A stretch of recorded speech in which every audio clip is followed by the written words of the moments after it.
Assalamualaikum warahmatullahi wabarakatuh. Perkenalkan, nama saya Fanya Puspajelita dengan NIM C1C022132, jurusan Akuntansi, Fakultas Ekonomi dan Bisnis, Universitas Jambi. Di video ini saya akan membahas materi perpajakan mengenai sistem pemungutan pajak, pihak-pihak yang terkait, serta penggolongan pajak. Pembahasan yang pertama yaitu tentang stelsel dalam pemungutan pajak. Stelsel dalam pemungutan pajak itu ada 3. Yang pertama, stelsel nyata atau real. Yang kedua, stelsel anggapan atau fiktif stelsel. Dan yang ketiga ada stelsel campuran. Stelsel nyata atau real stelsel ialah pengenaan pajak yang didasarkan pada objek atau penghasilan yang diperoleh sesungguhnya. Oleh karena itu, pengenaan pajak pada pemungutannya baru dapat dilakukan pada akhir tahun pajak, yaitu setelah penghasilan yang sesungguhnya diketahui. Sehingga kelebihan dari stelsel nyata atau real stelsel ini ialah penghasilan dari pemungutan pajak yang dilakukan oleh pemerintah itu berdasarkan penghasilan dari orang pribadi atau perusahaan itu secara nyata atau real. Namun, kekurangannya karena pemungutannya baru bisa dilakukan pada akhir tahun, sehingga misalnya dalam 1 tahun periode itu ingin membangun jalan atau pembangunan lainnya, karena pemungutannya hanya bisa dilakukan pada akhir tahun, sehingga pembangunan tersebut pun bisa berhenti karena tidak ada pemasukan dari uang pajak. Yang kedua, stelsel anggapan atau fiktif stelsel, yaitu pengenaan pajak didasarkan pada suatu anggapan yang diatur oleh undang-undang. Anggapan yang dimaksud di sini dapat bermacam-macam jalan pikirannya tergantung pada peraturan perpajakan yang berlaku. Misalnya, penghasilan suatu tahun pajak dianggap sama dengan tahun sebelumnya, sehingga pada awal tahun pajak sudah dapat ditetapkan besarnya pajak yang terutang untuk tahun pajak berjalan. Jadi, pada awal tahun, pemerintah itu beranggapan bahwa penghasilan suatu perusahaan tersebut sama dengan penghasilan ia pada tahun sebelumnya. Jadi, pemungutan pajak sudah dapat dilakukan pada awal tahun, namun kekurangannya ini tidak berdasarkan penghasilan yang sebenarnya pada tahun tersebut, sehingga bisa jadi dalam 1 tahun periode tersebut, perusahaan bisa mengalami penurunan atau peningkatan dalam penghasilan. Itu juga akan berpengaruh pada anggaran yang dibayarkan oleh wajib pajak tersebut. Yang ketiga, stelsel campuran. Stelsel ini merupakan kombinasi antara stelsel nyata dan stelsel anggapan. Pada awal tahun berjalan, pemerintah akan menganggap bahwa penghasilan dari perusahaan tersebut sama dengan tahun sebelumnya, sehingga pemungutan pajak dilakukan. Dan pada akhir tahun, pemerintah melakukan pemeriksaan kembali terhadap penghasilan yang didapatkan oleh wajib pajak tersebut dalam tahun itu. Jadi, apabila penghasilan sesungguhnya itu lebih besar dari anggapan pada awal tahun, maka wajib pajak tersebut harus menambah biaya pembayaran pajak. Namun, jika pada kenyataannya pajak yang dibayarkannya itu lebih besar daripada anggapan pemerintah pada awal tahun, maka wajib pajak dapat meminta kembali kelebihannya atau direstitusi, atau bisa juga dapat dikompensasi. Berikutnya, tentang kendala dalam sistem pemungutan pajak. Ada 5. Yang pertama, kelemahan regulasi di bidang perpajakan. Yang kedua, kurangnya sosialisasi dari pemerintah kepada masyarakat, sehingga mungkin masyarakat itu belum mengerti betapa pentingnya pembayaran pajak itu, serta belum mengetahui apakah ada sanksi atau sanksinya itu besar atau kecil bagi mereka yang tidak membayar pajak. Yang ketiga, kurangnya tingkat kesadaran, pengetahuan, dan tingkat ekonomi yang rendah oleh sebagian wajib pajak, sama seperti permasalahan di poin kedua tadi, namun di sini ada tingkat ekonomi yang rendah oleh sebagian wajib pajak.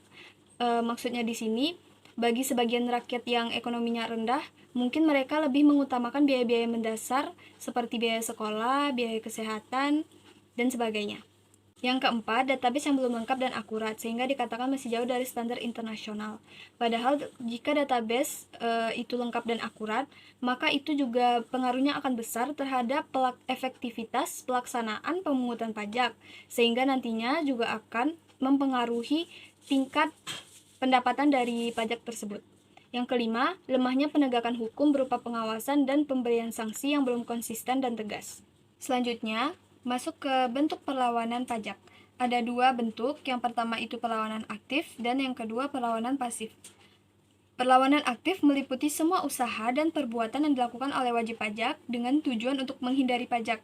Bentuknya ada dua, yang pertama tax avoidance atau penghindaran pajak, yaitu usaha atau upaya-upaya menghindari pajak dengan tidak melanggar hukum undang-undang yang umumnya dilakukan demi meminimalisir pembayaran beban pajak kepada negara.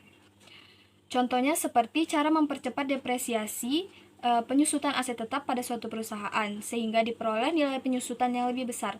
Dalam laporan keuangan, nilai penyusutan ini dapat mempengaruhi penghasilan dalam periode tahun berjalan, sehingga pengenaan pajak yang dilakukan juga dapat terganggu karena dilakukannya cara kecurangan ini.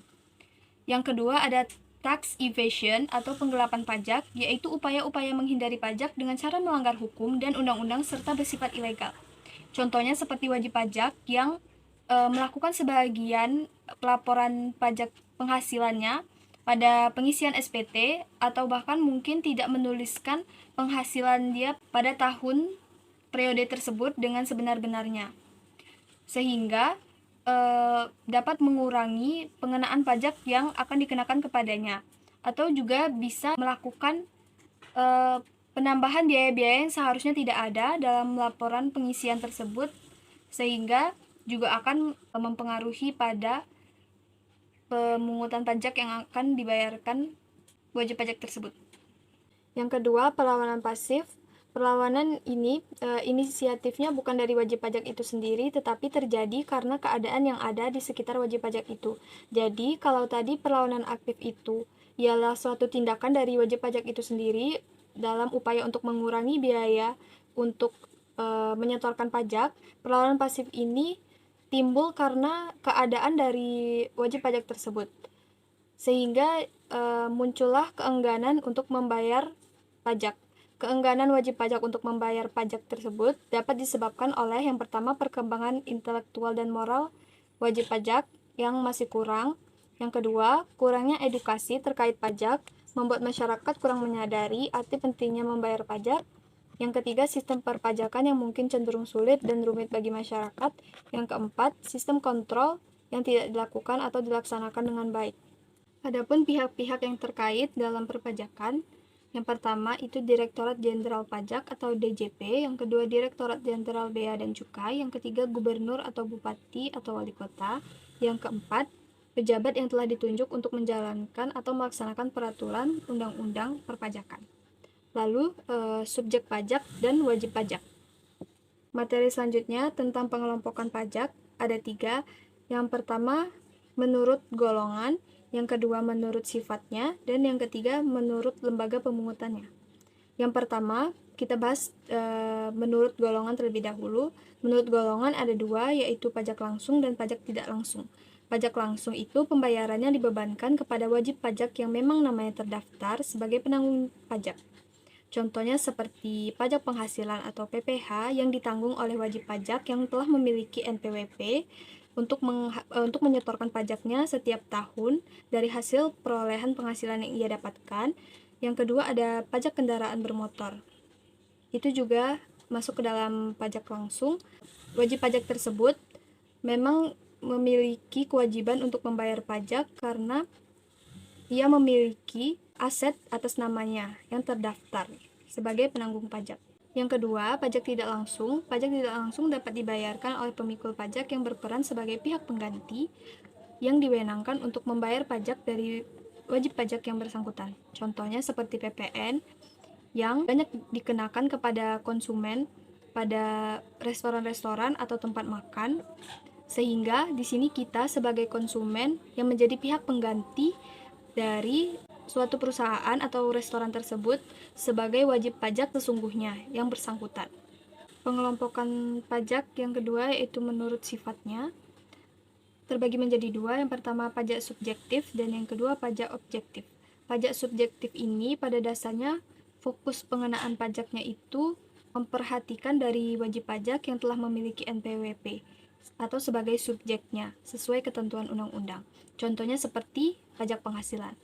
Jadi penentuan besarnya jumlah pajak yang terutang dipengaruhi oleh keadaan pribadi dari wajib pajak tersebut, dipengaruhi oleh berapa jumlah pajak penghasilan yang diperoleh dari wajib pajak yang bersangkutan. Yang kedua ada pajak objektif. Fokus pengenaannya dengan memperhatikan objeknya, yaitu berupa benda, keadaan, perbuatan, ataupun peristiwa yang dapat menyebabkan adanya utang pajak, dan kemudian ditetapkan untuk subjeknya, tanpa memperhatikan kondisi dari wajib pajaknya. Contohnya seperti PPN dan PPNBM. Kita ambil salah satu, contohnya PPNBM. Jadi pemungutan pajak yang dilakukan itu tidak melihat bagaimana kondisi dari subjek pajak tersebut, melainkan dari objek pajaknya, yaitu misalnya mobil mewah. Jadi pemungutan pajaknya itu ditentukan dari kepemilikan barang atau benda objektif, bukan dari kondisi si wajib pajak. Pengelompokan pajak yang terakhir yaitu menurut lembaga pemungutannya ada dua juga. Yang pertama pajak pusat, yang kedua pajak daerah. Pajak pusat yaitu pajak yang dipungut oleh pemerintah pusat dan digunakan untuk membiayai rumah tangga negara. Contohnya seperti pajak penghasilan, pajak pertambahan nilai, dan pajak penjualan atas barang mewah. Yang kedua, pajak daerah, yaitu pajak yang dipungut oleh pemerintah daerah dan digunakan untuk membiayai rumah tangga daerah. Pajak daerah terdiri atas pajak provinsi dan juga pajak kabupaten atau kota. Pajak provinsi ini bersumber dari pajak kendaraan bermotor dan pajak bahan bakar kendaraan bermotor. Kalau pajak kabupaten atau kota bersumber dari pajak hotel, pajak restoran, dan pajak hiburan. Sekian pembahasan dari pemaparan materi yang telah saya sampaikan tadi mengenai sistem pemungutan pajak, pihak-pihak yang terkait dalam pajak, serta pengelompokan pajak. Lebih dan kurangnya saya mohon maaf. Wassalamualaikum warahmatullahi wabarakatuh.